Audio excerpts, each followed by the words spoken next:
اعوذ باللہ من الشیطان الرجیم بسم اللہ الرحمن الرحیم والصافات صفا فالزاجرات زجرا فالتالیات ذکرا۔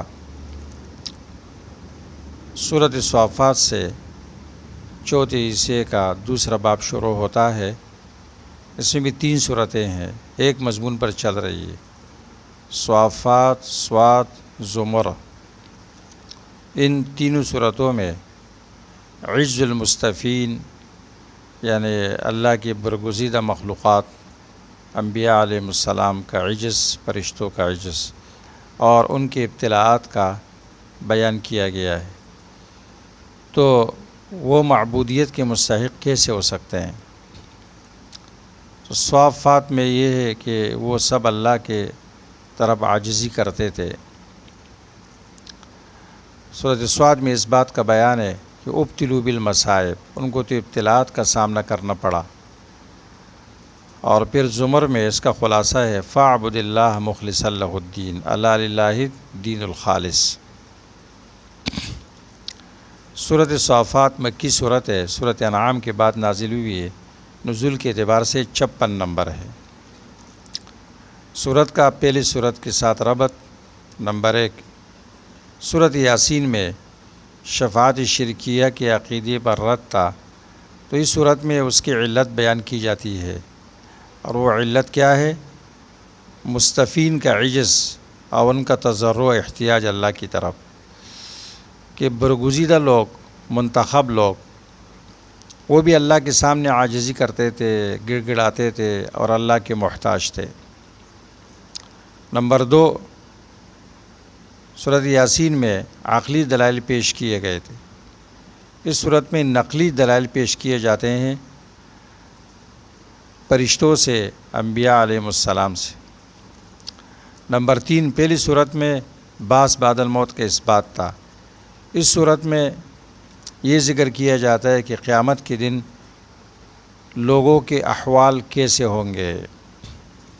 تو قیامت کے دن لوگوں کے احوال بیان کیے جاتے ہیں، تخویف کے اعتبار سے بھی اور بشارت کے اعتبار سے بھی۔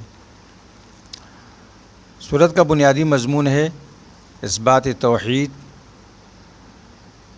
انبیاء علیہ السلام کے احتیاج ذکر کر کے، فرشتوں کے احتیاج ذکر کر کے، کہ یہ سلامتی میں خصوصاً اور عام احوال میں عموماً یہ اللہ کے محتاج ہے، اور اللہ کی بندگی کرتے رہے اور اللہ کے سامنے گڑ گڑاتے رہے۔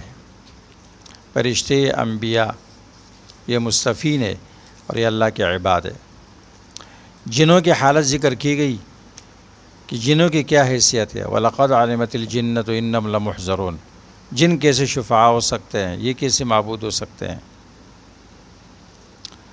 اس لیے سورت میں پہلے فرشتوں کے احوال کو شاہد بنایا توحید پر، کہ دیکھو فرشتے صافات، زاجرات، تالیات،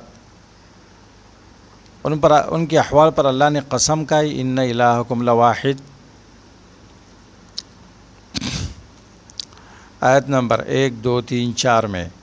اور پھر جنوں کی حالت ذکر کی کہ ان کو تو کواکب کے ذریعے بگایا جاتا ہے۔ سورت میں 7 انبیاء علیہ السلام کا ذکر ہے اور ان کی احتیاج و عبدیت کا ذکر ہے۔ سب میں اللہ تعالیٰ نے متکلم کی صیغے استعمال کیے کہ وہ اللہ کی طرف محتاج تھے۔ نوح علیہ السلام، وَلَقَدْ نَادَانَا نُوحٌ، ہمیں پکارا۔ ابراہیم علیہ السلام، موسیٰ علیہ السلام، ہارون علیہ السلام، الیاس علیہ السلام، لوط علیہ السلام، یونس علیہ السلام۔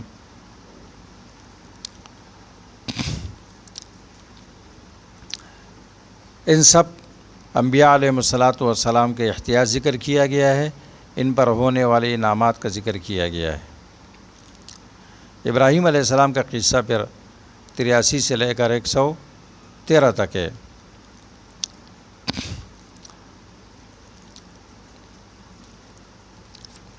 سورت کی امتیازات، خصائص۔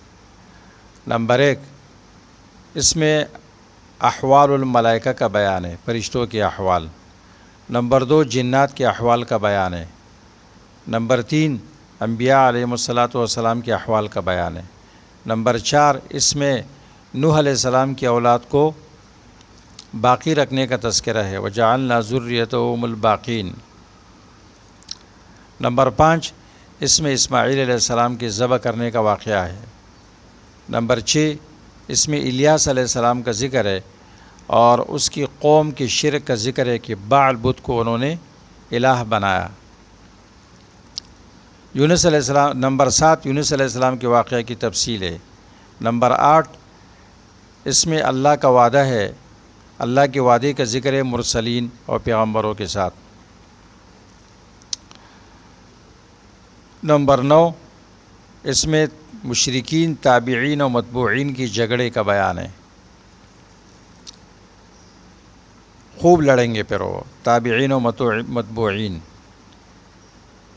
نمبر 10 اس میں خاص تفصیلی بشارت کا بیان ہے۔ نمبر 11 اس میں شجرہ زقوم کا ذکر ہے، ان شجرۃ الزقوم طعام الاسیم۔